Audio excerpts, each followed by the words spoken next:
Hello viewers, সবাই কেমন আছেন? আশা করছি ভালো আছেন। বার্ড ব্রিডিং অ্যাক্টিভিটি চ্যানেলের পক্ষ থেকে আমি প্রবাস সমস্ত বার্ড লাভারকে জানাই নমস্কার।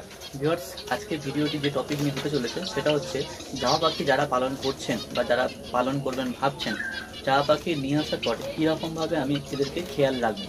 বা শুধু জামা পাখি নয়, এই ভিডিওটি সবাইয়ের জন্যই লাগবে যারা পাখি পালন করা শুরু করবেন ভাবছেন বা পাখি নিয়ে আসছেন বাড়িতে পুষবেন ভাবছেন।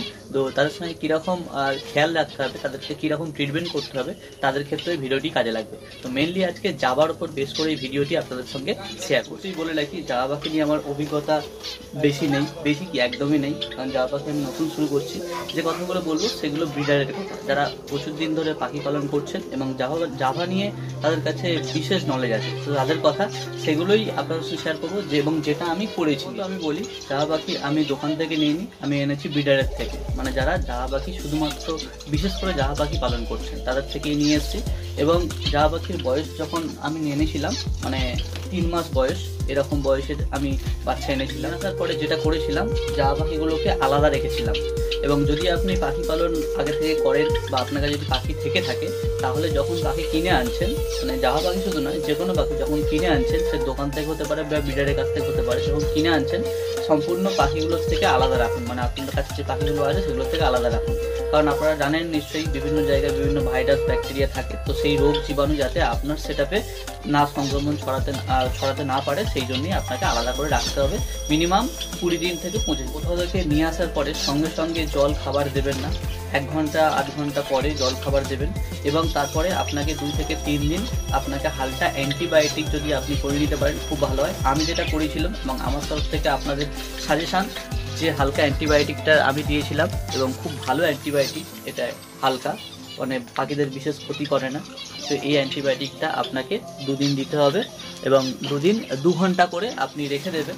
সকালে যখন ফার্স্ট সকালে যখন জল দেবেন 2 ঘন্টা করে তাকে এতে রেখে দেবেন। তারপরে আপনি জলটা চেঞ্জ করে দেবেন, চেঞ্জ করে আপনি প্লেন জল দেবেন বা আপনি অন্য কিছু দিতে পারেন, লিভার টনিক দিতে পারেন যদি আপনার এই অ্যান্টিবায়োটিকটা বেশি দিয়ে ফেলেন। আর এই ডোজটা একদমই কম, কীরকম ডোজ ওই প্যাকেটের গায়ে লেখা আছে দেখে নেবেন। এবং আরেকটা কথা যেটা হচ্ছে, জাভা পাখি যখন আনছেন বা এই যে বাচ্চা যখন এনেছি আমি, তো যার কাছ থেকে এনেছিলাম তারা প্রত্যেকেই বলেছে সেপারেট করে রাখবেন না, কারণ এখন তো মেল ফিমেল অতটা বোঝা যাচ্ছে না, তবুও আইডেন্টিফাই করেই দিয়েছিল যে এটা মেল হওয়ার চান্স 90% 95% এরকম বলেই দিয়েছিল।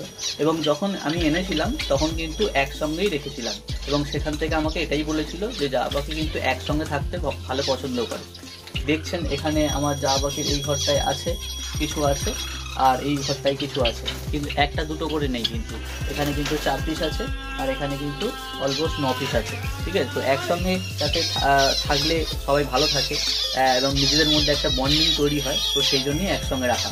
একটা কথা যেটা হচ্ছে, জাভা পাখির প্রধান খাবার কিন্তু ধান, 70% ধান দেবেন। আর একটা হচ্ছে কামিনী দানা যেগুলোকে বলে, বড় বড় দানাটা, সেটা দেবেন। 70% ধান আর 30% হচ্ছে দানা।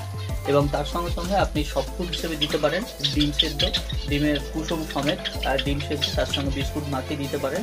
এটা হচ্ছে একদম গুঁড়ি গুঁড়ি করে মিহি করে দিতে হবে এবং খুব কম পরিমাণে দিতে হবে। যেরকম আপনার জাভা আছে সেরকম পরিমাণেই আপনাকে দিতে হবে, খুব কম পরিমাণে, যাতে কিনা দুধ মোশন না হয় দিতে হবে। সপ্তাহে 2 দিন দেবেন।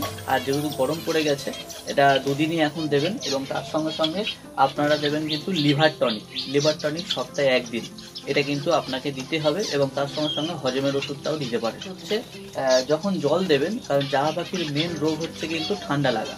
তো গরম যেহেতু পড়ে গেছে, আর এই গরমের সঙ্গে সঙ্গে এই যে ওয়েদার চেঞ্জ হচ্ছে, এই ঠান্ডা গরম একটা কিন্তু লেগে থাকে। তো এই জন্যে যে জল দেবেন, সেই জলটা ভালো করে যাতে স্নান না করতে পারে বা বেশি বেশি স্নান না করতে পারে, তার জন্য কিন্তু কাপের মধ্যে জল দেবেন। কাপটা একটু বড় সাইজের হবে, যেহেতু আমার এখানে 9 পিস জাভা আছে সেজন্য একটু বড় সাইজের কাপ দিয়েছি। এবং যখন জল দেবেন ভর্তি করে দেবেন, কারণ প্রথমে যখন ওরা জল খাবে তখনই কিন্তু ওরা স্নান করে নেয়। ঠিক আছে, স্নান করে জলটা অনেকটা কমে যাবে, তারপরে কিন্তু ওই জলটা সারাদিন খাবে।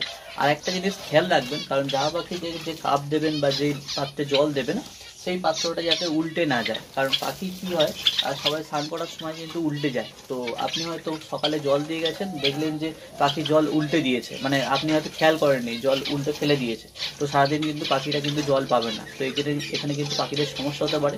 তো খেয়াল রাখবেন পাত্রটা যেন উল্টে না যায়। ভিউয়ার্স, আরেকটা কথা, পাখি যখন মল্টিংয়ে থাকবে, মানে যখন পালক চেঞ্জ করে নতুন পালক জন্মাবে বা তৈরি হবে, তখন কিন্তু আপনাকে হালকা ভিটামিন এবং সঙ্গে হালকা ক্যালসিয়াম আপনাকে দিতে হবে। সেটা আপনি ভাইমিনাল দিতে পারেন, ভাইমিনাল দিতে পারেন, অথবা অ্যাম্পিপ্লেক্স দিতে পারেন। তো আপনাকে সপ্তাহে আপনি 2 দিন বা 3 দিন দিতে পারেন। তো এরকমভাবে আপনাকে খেয়াল রাখতে হবে। এবং পাখি যখন নিয়ে আসছেন, তখন কিন্তু পাখি নিয়ে আসলেন মানে আপনার কাজ শেষ নয়, পাখির কাজটা কিন্তু শুরু হলো। এবং দেখতে হবে, খেয়াল রাখতে হবে অবশ্যই এদের পরবর্তী কালে কোনো কিছু প্রবলেম হচ্ছে কিনা, বা এদের ঠান্ডা লাগছে কিনা, বা লুজ মোশন হচ্ছে কিনা, এগুলো খেয়াল রাখতে হবে। এবং মাঝে মাঝে অবশ্যই শাকসবজি দেবেন। শাকসবজি বলতে যেমন গাজর দিতে পারেন, ডিম দিতে পারেন, বরবটি দিতে পারেন, তবে একদম কুচো কুচো করে দিতে হবে।